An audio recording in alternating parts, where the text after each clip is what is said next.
Kumusta po kayong lahat mga ka-listeners? Question and answer po muna tayo. Kaya may napili po akong subscriber na nagtanong tungkol sa nararanasan niya nung tumigil na siya sa pagsisigarilyo. So, kay Ma'am Chariza Mativo, shout out Ma'am Chariza. Sabi po niya, parang nawala ang focus ko at pabalik-balik ang sakit ng ulo ko. At parang ang bigat ng pakiramdam ko. 6 weeks na po akong huminto. O yan. Nakakaubos ako ng 12 sticks a day at 20 years na nigarilyo. So, bago ang lahat, si Ma'am Chariza, I want to congratulate you for your attempt or success. Biruin mo 6 weeks na hindi na nigarilyo, hindi madali po yan. Pero, congratulations at napagtagumpayan nyo po at tumalaban po kayo. Biruin nyo 12 to 15 sticks per day. Napakalaking pera po niyan. For example, 15 sticks times, sabi natin 8, I think 43,000 yan sa loob ng isang taon at halos 900,000 po yan sa loob ng 20 years. Napakalaking savings na sana yan, no? Well, dito na po tayo sa problema. So, si ma'am ay nakakaranas po ng nahihirapang mag-focus o mag-concentrate at sumasakit yung ulo, mabigat yung pakiramdam. So, ang sagot ko po ay part po ito ma'am ng nicotine withdrawal symptoms. Yun po yung nicotine withdrawal symptoms ay mga nararamdaman po ninyo kapag tumigil na po kayo sa paggamit ng sigarilyo or nicotine. Talagang makakaranas po kayo niyan. Part po yan. Unahin po muna natin yung headache or yung sakit ng ulo. Ito po ay most common symptom ng nicotine withdrawal. Okay?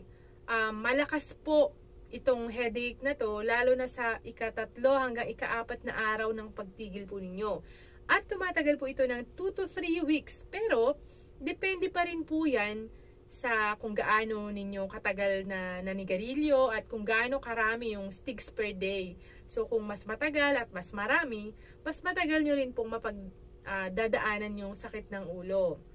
So, advice ko po, pag ganyan ang nangyayari, mas mainam na kayo po ay magpahinga. Ayan.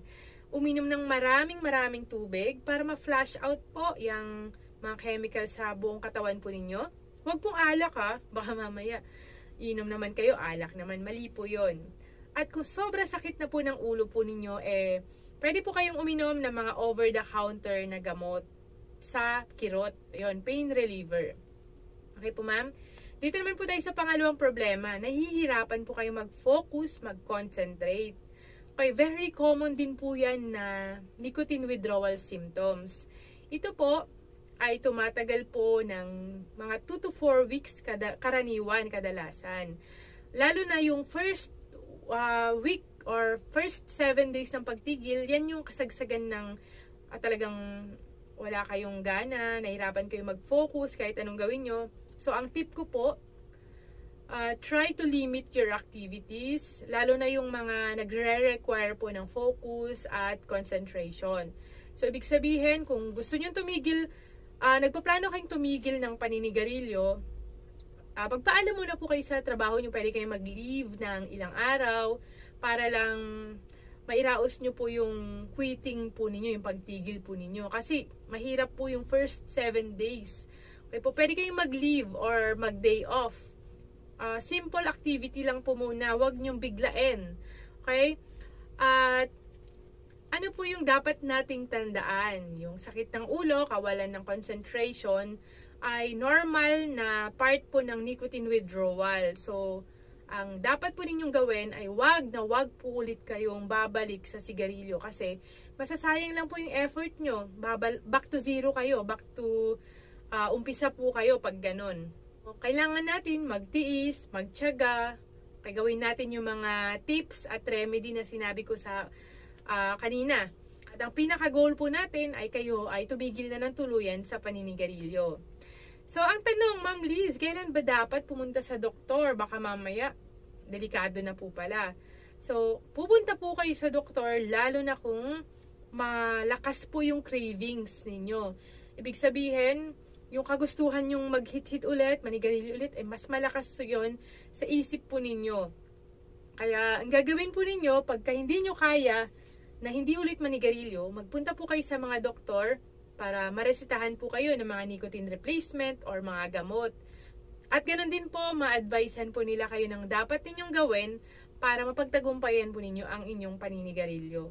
Ayan, sana po ay marami po kayong natutunan. Please like, share, and subscribe po.